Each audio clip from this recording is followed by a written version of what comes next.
Hello tout le monde, j'espère que vous allez bien. Je suis trop contente de sortir un nouveau type d'épisode qui m'a été suggéré par une personne qui me suit sur Instagram, que j'aimerais remercier du fond du cœur parce qu'elle m'a envoyé un petit message en me disant: «Hey coucou, j'ai lu ta newsletter, elle est vraiment trop bien, mais j'ai beaucoup de mal en fait à me concentrer sur des textes aussi longs sur mon téléphone ou sur ordinateur parce que rapidement j'ai envie d'aller regarder des mails, des messages, etc. Bref, je suis pas focus et je pense que c'est le cas de beaucoup de personnes. Je conçois totalement et du coup, en gros, elle me racontait que, elle s'était fait une note vocale en lisant ma newsletter pour pouvoir l'écouter tranquillement plus tard, voire la réécouter, tout au fil de la saison. Parce que si vous savez pas de quoi je parle, j'ai une newsletter sur Substack. J'ai commencé, au début du nouveau cycle du zodiaque, donc avec la saison du Bélier, le mois dernier et en fait, l'idée, c'est que chaque mois, je vous parle un peu de l'énergie de la saison qui commence, en vous expliquant, ce que c'est que l'archétype, du signe concerné et en vous donnant un petit peu, déjà des tips pour mieux appréhender l'énergie de cette saison, des dates clés et voilà, globalement pour vous donner un petit peu des informations comme ça. Et c'est vrai que c'est un peu un parpaing parce que c'est une newsletter que j'écris, je me mets en flow, j'écris et j'ai beaucoup de retours positifs comme quoi c'est hyper, intéressant, mais c'est vrai qu'elle est assez longue et donc l'idée de cette fille sur Instagram, c'était de me dire, «Pourquoi tu ferais pas un podcast en fait? Puisque tu as créé le contenu, pourquoi tu n'en ferais pas un épisode où, tu parles de l'énergie de la saison?» Donc j'ai trouvé que c'était une super idée et je me suis dit: «Allez banco, c'est parti, je vais le faire». Comme le contenu est déjà écrit, je vais tenter le format de je vais vous lire en fait ma newsletter.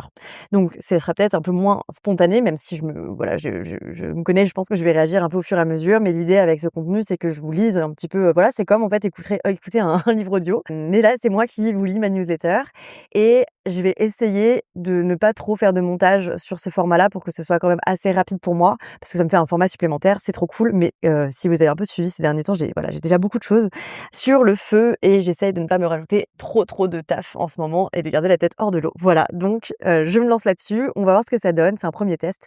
N'hésitez pas à me faire des retours pour me dire si ça vous plaît et ce que vous voyez qui pourrait être amélioré. Voilà. Pour les gens qui, ont envie de lire la newsletter parce que vous êtes, des lecteurs et que vous avez envie de vous abonner, je mets le lien dans la description, voilà et je me lance sur ce format lu. Alors, donc nous sommes rentrés dans la saison du Taureau et j'ai appelé du coup cet épisode à ralentir ou périr. C'est un peu intense et drama comme titre, mais en même temps, vous allez comprendre, je trouve que ça fait vraiment sens. Donc nous sommes rentrés donc dans la deuxième saison du cycle du zodiaque. Le mois dernier était régi par le Bélier. Nous avons pu ressentir l'élan d'un nouveau cycle qui commence, un côté tout feu tout flamme, tout en intensité, qui a pu être aussi positif que challengeant. Pour ma part, cette saison a commencé piano piano pour finalement totalement me consumer. Et je rigole pas là-dessus. Ceux qui regardent mes épisodes Open Space ont effectivement pu voir que je suis partie assez vite et fort. J'avais beaucoup d'enthousiasme et que finalement, petit à petit, j'ai commencé à complètement boire la tasse. Ça va beaucoup mieux maintenant qu'on est passé dans la saison du Taureau, mais c'est vrai que cette saison, elle a été quand même très intense pour moi et je sais qu'elle l'a été aussi pour beaucoup de personnes. Voilà, donc comme je le disais dans la newsletter, je vais pas raconter cette histoire ici. Si ça vous intéresse de savoir un petit peu ce qui m'arrive dans ma vie, il y a les épisodes Open Space qui sont, faits pour ça. C'est des épisodes que je mets sur YouTube. Voilà, des genres de vlogs. Enfin, c'est des vlogs en fait. Donc nous sommes désormais dans une énergie de terre, puisque le Taureau est une énergie de terre et c'est l'archétype du sensuel. Le Taureau, c'est celui qui ancre les choses dans la matière. Nous l'avons vu précédemment, dans le cycle du zodiaque, le Bélier, c'est l'étincelle qui crée le mouvement. Si vous n'avez pas lu cette newsletter, je vous invite à, tu sais quoi, je mettrai le lien aussi dans la description, mais vous pouvez retrouver assez facilement cette newsletter-là. Le Bélier, c'est celui qui crée l'étincelle, le mouvement. Fort de son âme de guerrier, il part conquérant, avec fougue et une certaine candeur, et nous invite à faire de même pendant sa saison. Tout est possible, il suffit de se lancer, dit le Bélier. Sauf que quand les premiers obstacles arrivent, et il y en a toujours, le Bélier a tendance à s'impatienter et finalement à lâcher l'affaire pour rediriger son énergie vers un nouveau challenge plus excitant. Arrive ensuite le Taureau, qui est comme je le disais un signe de terre. Les saisons astrologiques s'alternent toujours de la manière suivante: feu, terre, air, eau. Et les signes sont répartis dans 3 modes qui s'alternent également. Cardinal, c'est les signes qui créent. Fixe, c'est les signes qui ancrent. Et mutable, c'est les signes qui aident à passer à autre chose. Ça, c'est quelque chose, il faudrait peut-être que je fasse un épisode dessus d'ailleurs, parce que c'est hyper important. C'est un système qu'on appelle le système ternaire et les éléments, c'est le système quaternaire et bref, du coup, je pense qu'un jour, je vous ferai un épisode sur le sujet parce que c'est vraiment important. Donc en Taureau, nous sommes dans une énergie de terre et on est en mode fixe. Même si tu n'y connais rien, tu peux sentir que ça sonne solide. En effet, durant cette nouvelle saison, point d'action, de la concrétisation, de la consolidation, de la... Bon, là, j'avais mis que je cherchais un autre mot en action, mais je vais arrêter là. Vous avez saisi l'idée. La saison du Taureau sert à stabiliser l'énergie, la canaliser pour en faire quelque chose de concret, de solide, qui va durer dans le temps. C'est une énergie qui nous apprend la patience et la résilience et qui, contrairement au Bélier, verra les obstacles comme des opportunités d'apprentissage et de croissance. Exit donc le côté tout feu tout flamme, nous voilà dans une saison empreinte d'une certaine sagesse qui nous apprend que la vie n'est pas un sprint, mais un marathon. Même si je vous l'accorde, l'archétype du Taureau n'est pas le signe le plus sportif du groupe. Et ne vous vexez pas les taureaux, vous êtes capable de faire du sport, il n'y a pas de problème. Mais disons que il y a aussi un côté où on aime bien être posé dans un canapé. Tu peux voir la saison du bélier comme une période de semences. Plein de possibilités ont été joyeusement plantées. Désormais, il va falloir prendre soin de ces graines, les nourrir, leur donner du temps pour qu'elles puissent fleurir. La notion de temps est essentielle durant cette saison. S'il faut de l'énergie pour initier des projets, il est important de prendre son temps pour être sûr de leur donner de la consistance et ne pas se cramer en cours de route, ralentir ou périr. N'est-ce pas, Lou? C'est exactement ce que j'ai vécu sur la saison précédente. C'est vraiment, on part tout feu tout flamme, on a plein de projets, c'est génial, on est hyper excités. Mais en fait, si on continue à ce rythme-là, tout simplement, on va faire un burn-out.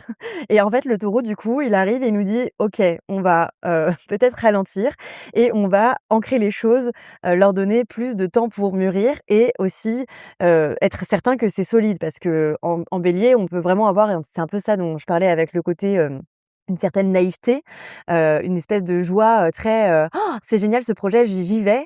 Mais peut-être que parfois, voilà, il faut se rendre aussi un petit peu compte de ce qui est essentiel à ancrer ou ce qui l'est moins et qui était juste un élan. Il faut des élans un peu, voilà, tout n'est pas obligé de se concrétiser dans la vie, mais on ne peut pas non plus tout concrétiser, donc il faut faire un petit peu un choix. Ainsi, le taureau est une énergie lente et je ne peux que t'inviter à te mettre au diapason pour profiter de cette belle saison.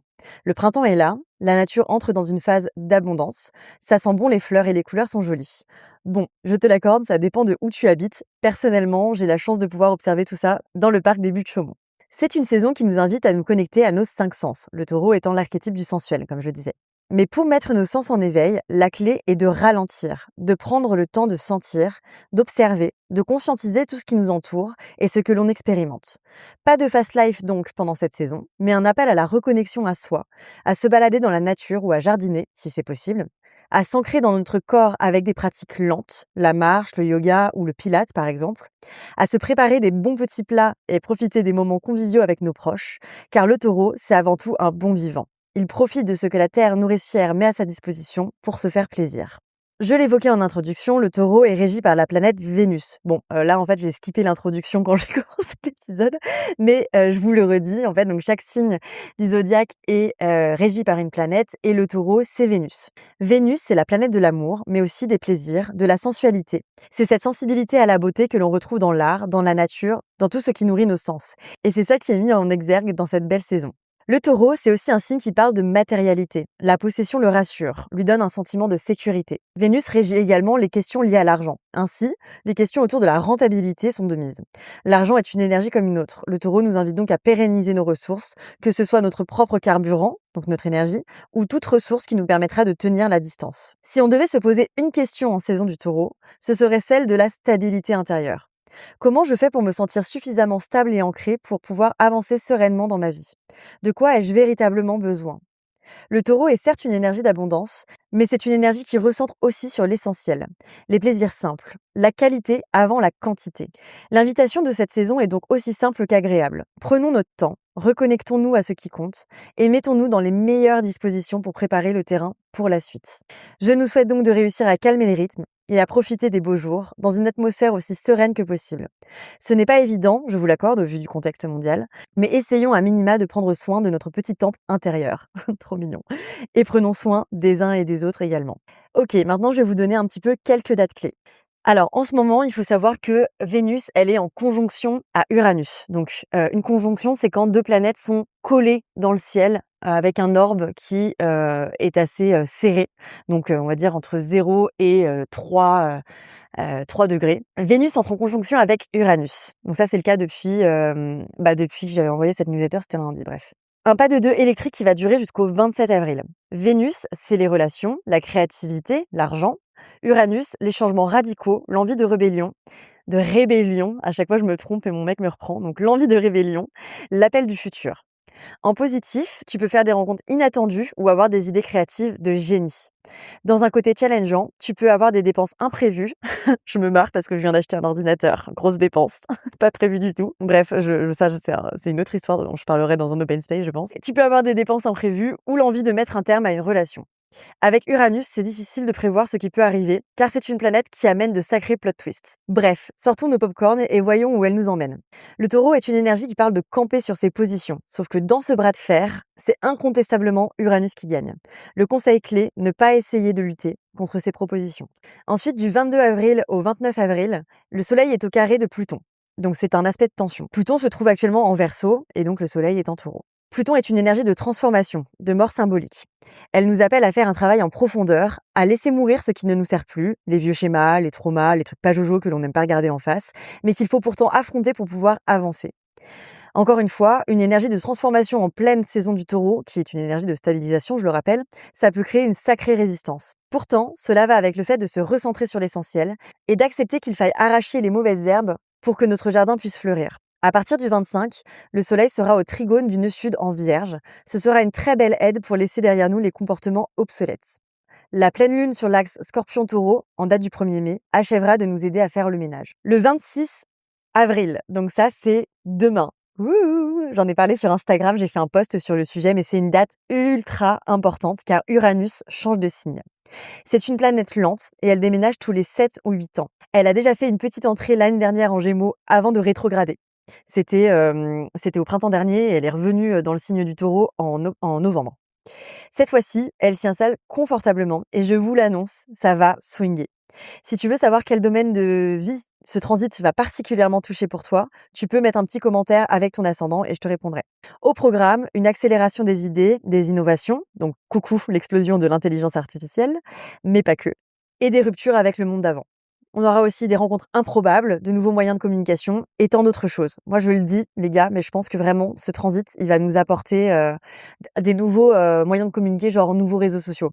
Genre, tous les créateurs de contenu, il faut qu'on soit au taquet là, parce qu'il y a quelque chose de nouveau qui va arriver, il faudra qu'on prenne la vague, quoi. Évidemment, tout n'arrivera pas dès le 26, c'est du long terme, mais on est dans des énergies très rapides, donc on ne va pas s'ennuyer. Je tiens à préciser ici que c'est hyper important comme transit aussi, parce que Uranus donc change de signe et avant ça Neptune est passé du Poisson au Bélier et Pluton est entré en Verseau l'année dernière.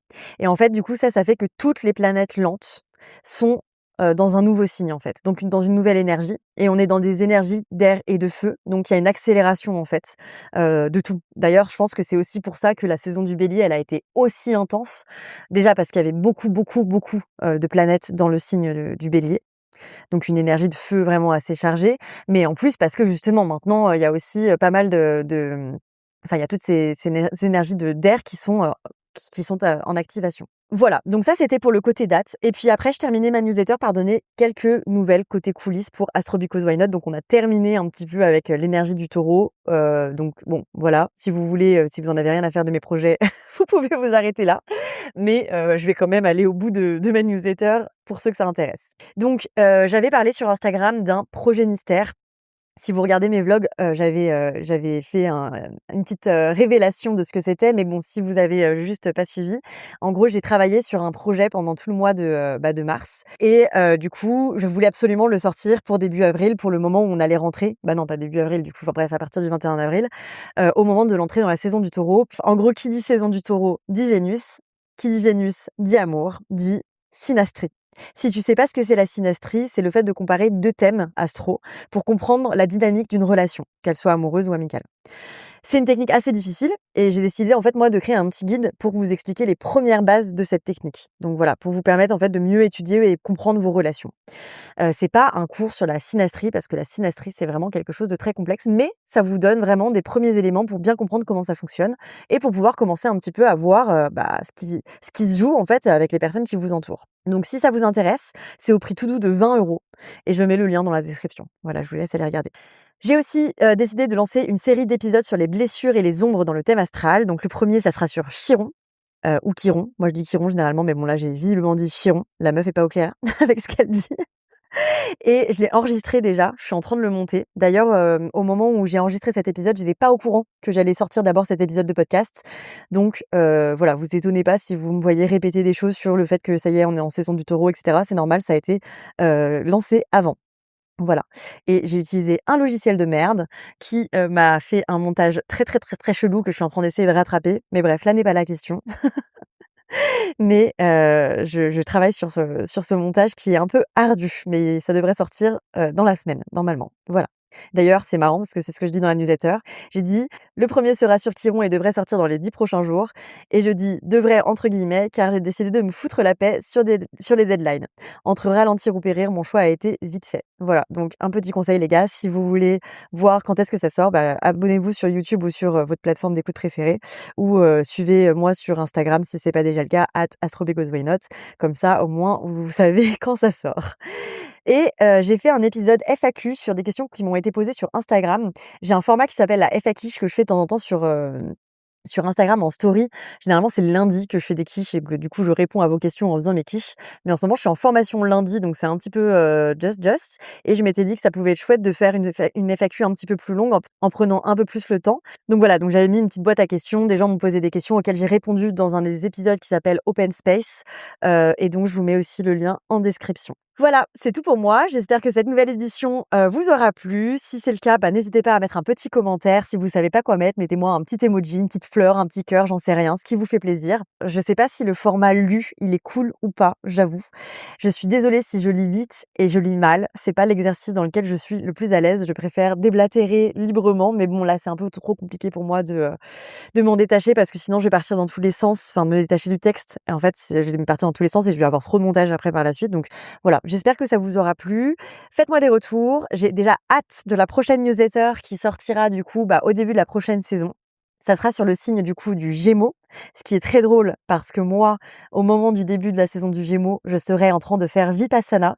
Donc c'est une retraite de méditation où on ne parle pas. Et le Gémeaux, c'est le signe de la communication. Voilà. Je pense que quand je vais ressortir de là, donc quelques jours après le début de la saison, je vais avoir tellement de choses à raconter que je vais parler tel un Gémeaux en continu sur tous les sur toutes les plateformes que j'ai à ma disposition. Donc be ready. Voilà. Mais d'ici là, je le redis, on ralentit. Voilà. Allez, je vous laisse, je vous fais plein de bisous et je vous dis à très vite.